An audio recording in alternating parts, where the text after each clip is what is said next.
spesso andiamo a seguire dei protocolli standard, anche molto complessi e strutturati, e molte volte si tratta di programmi fatti da persone che di allenamento ci capiscono ben poco. Perché dico questo? Perché chi si allena da molto tempo, chi ha studiato nel campo dell'allenamento, sa che non esiste una maniera standard di allenarsi, non esiste un modo che vada bene per tutte le persone. Quando siamo principianti, a meno che non facciamo cavolate senza alcun senso, migliorare sarà davvero molto facile, però sarà un miglioramento apparente. Conosco e ho conosciuto molte persone che dopo anni di allenamento si sono ritrovate con delle grosse lacune. Perché accade questo? Perché ci alleniamo con programmi autocostruiti o trovati sul web, oppure fatti dall'improvvisato di turno che ha imparato 4 muscle up, una planche straddle tremata e sporca, ma che non ha letto mai neanche un libro. Conosco persone che non vedo migliorare da anni, ferme sempre allo stesso identico livello, perché allenarsi è una scienza che va studiata. Ovviamente ci sono delle differenze tra allenarsi per stare bene, a livello di benessere, e allenarsi per la prestazione atletica, anche se io sono del parere che in tutti e due i casi c'è bisogno di una programmazione che abbia un senso logico. Però diciamo, se nel primo caso, ovvero quello del benessere,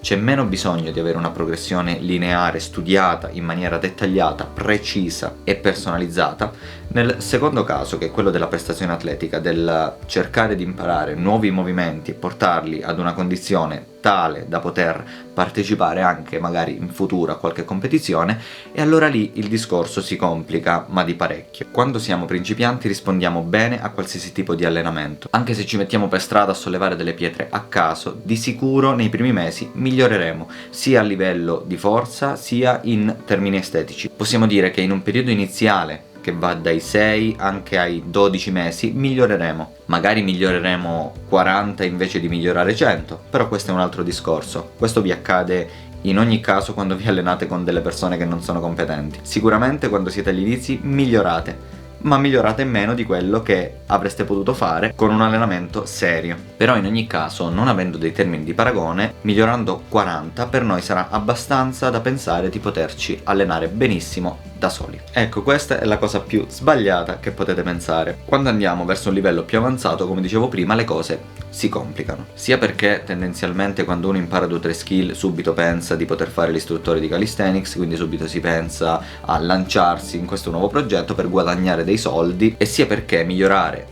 dopo un certo livello richiede un programma metodico e soprattutto personalizzato. Tu che ti alleni da solo, sicuro di saperlo fare? Tu che fai l'istruttore, sicuro? No vabbè, se fai l'istruttore sicuro sai quello che stai facendo, è ovvio.